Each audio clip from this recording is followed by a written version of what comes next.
काही रिकामशोट लोक, विशेष करून तरुण पोरं कुचरवाट्यावर बसतात। आता वाटूरला किती कुचरवाटे आहेत काही नाही मला माहित नाही, पण कुचरवाट्यावर बसतात आणि व्हॉट्सअपला टाकतात। काय येतं व्हॉट्सअपला? काय लफडं आहे? व्हॉट्सअप आहे, फेसबुक आहे, इंटरनेट आहे, इंस्टाग्राम आहे, एवढा धुमाकूळ आहे। तुम्ही इतकंही काही टाकलं पोलिसात की सगळ्या टीव्हीवर येतं, चांगली बातमी येत नाही। आता मी एवढी बडबड केली 1-1.5 तास, हे काही नाही येणार। मग कुचरवाट्यावरच्या माणसानं जर काही टाकलं आणि थोडं वाकडं तिकडे टाकलं नागमोडी की लगेच पेपरला येतं, लगेच टीव्हीला येतं। मी सांगितलं की कुत्रा माणसाला चावलं त्याची बातमी होत नाही, पण ज्याने व्हिडिओ पाठवला त्याचं नाव माहित नाही, ती बातमी खरी आहे का खोटी आहे कोणी तपासत नाही। कुचरवाट्यावर बसल्या ते काय लिहिते की आमच्या गावातले 9-10 जण आहेत ना आमदाराच्या दावणीला बांधलेले। अरे आमदाराच्या दावणीला बांधलेले, तुमच्या गावात वॉटर ग्रीडचं पाणी आणलं, तुमच्या गावात पाण्याची टाकी आणली, तुमच्या गावात सिमेंट रोड आणला, तुमच्या गावात 4-5 सभामंडप आणले, तुमच्या गावात लाडक्या बहिणीच्या पगारा चालू केल्या, तुमच्या गावात संजय निराधारच्या पगारा चालू केल्या, तुमच्या गावात श्रावणबाळ योजनेच्या पगारा चालू केल्या, तुमच्या गावामध्ये जे काही ज्येष्ठ नागरिक आहेत हे पटक्यावाले मामा आहेत, आता इथं कलेक्टरला पेन्शन होतं, तहसीलदारला पेन्शन होतं, आमदाराला पेन्शन होतं, कलेक्टरला पेन्शन होतं, मंत्र्याला पेन्शन होतं, मुख्यमंत्र्याला पेन्शन होतं, सगळ्याला पेन्शन होतं, शेतकऱ्याला नव्हतं। आता तुम्हाला मोदीजींनी अटल पेन्शन योजना आणली, ज्याचं वय 65 वर्षापेक्षा जास्त आहे, अशांचं मानधन पगार चालू केलेले आहेत आणि कोणाला करायचे असलं तर करू शकता। पण कुचरवाट्यावरचा काय टाकतो की हे 9-10 लोक भाजपच्या आमदाराच्या दावणीला बांधलेले।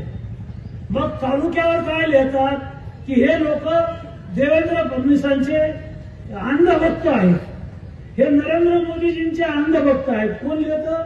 कुचरवाट्यावरचे काटे काट्याचीच बातमी होती पाहिजे। काय लिहितं ते? मोदीजींनी काय दिलं, देवेंद्र फडणवीसांनी काय दिलं, आमदारांनी काय दिलं। आणि तुझ्या गावात जे आलं ना ते बबनराव लोणीकरनंच दिलं 25 वर्षात, दुसऱ्याने काळ्याची डबी दिली नाही, कोणता पक्षाला असू द्या।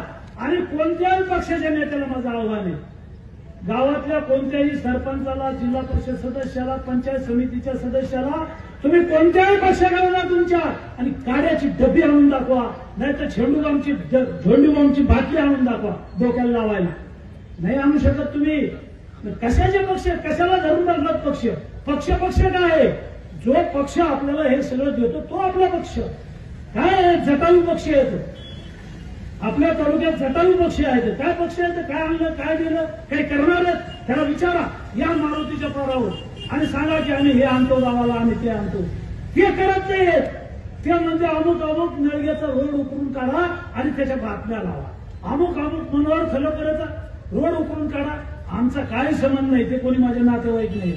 गुत्तेदारासारखं काम करा, नीट काम करा। नीट काम नाही केलं तर मी नेहमी सांगतो की तुला काळ्या यादीत टाकेल, तुझं बिल काढणार नाही। लावली मी आता त्या चौकशी नळग्याच्या कामाची, ऐकत नाही, येत नाही। म्हणजे एवढं कटाऊट नको ना बाबा, हे पोरांना सांभाळ। एवढ्या मोठ्या गाड्या आहेत, काळ्या मोठमोठ्या 50-50 लाखाच्या डोळ्यात चलत्यात लोकांच्या, लोकांचं फुटत आहे, त्या आल्या कुठून? आणि म्हणून मला आपल्याला सांगायचं की कुचरवाट्यावरची चर्चा जी असते ना, तर ही चर्चा ऐकूच नका, ते पाहू नका आणि आपलं डोकं खराब करून घेऊ नका। अरे ते कुचरवाट्यावर बसलेले ते 5-6 काटे 10 काटे असतात, त्याच्या माईचा पगार बबनराव लोणीकरनं केला, त्याच्या बापाचं पेन्शन बबनराव लोणीकरनं केलं। नरेंद्र मोदीजींनी 6,000 रुपये तुझ्या बापाला पेरणीला दिले, तुझ्या माईच्या, तुझ्या बहिणीच्या, तुझ्या बायकोच्या नावावर लाडक्या बहिणीचे पैसे आले, तुझ्या अंगावरचे कपडे आमच्या सरकारचे, तुझ्या पायातलं बूट चप्पल आमच्यामुळं आहे, तुझ्या हातातलं ते डबडं मोबाईलचं आमच्यामुळं आहे। अरे आमचंच घेतो ना, आमच्याच कागदावर करतो, आम्हालाच बोलतो, चुकीचं लिहितो। अरे म्हणून राजकारणातले लोक काय टीका करतात मला त्याच्याशी काही घेणं देणं नाही। मी प्रामाणिक माणूस आहे, इमानदार माणूस आहे, पक्ष पाहत नाही, काम करतो आणि काही जर चुकलं तर मात्र सोडित नाही। शेवटी राग येतो माणसाला। पहा बरं, तुमच्या आमदाराच्या काळात असं काही होतंय? त्या घनसावंगी विधानसभामध्ये 100 कोटी हो शेतकऱ्यांचे पैसे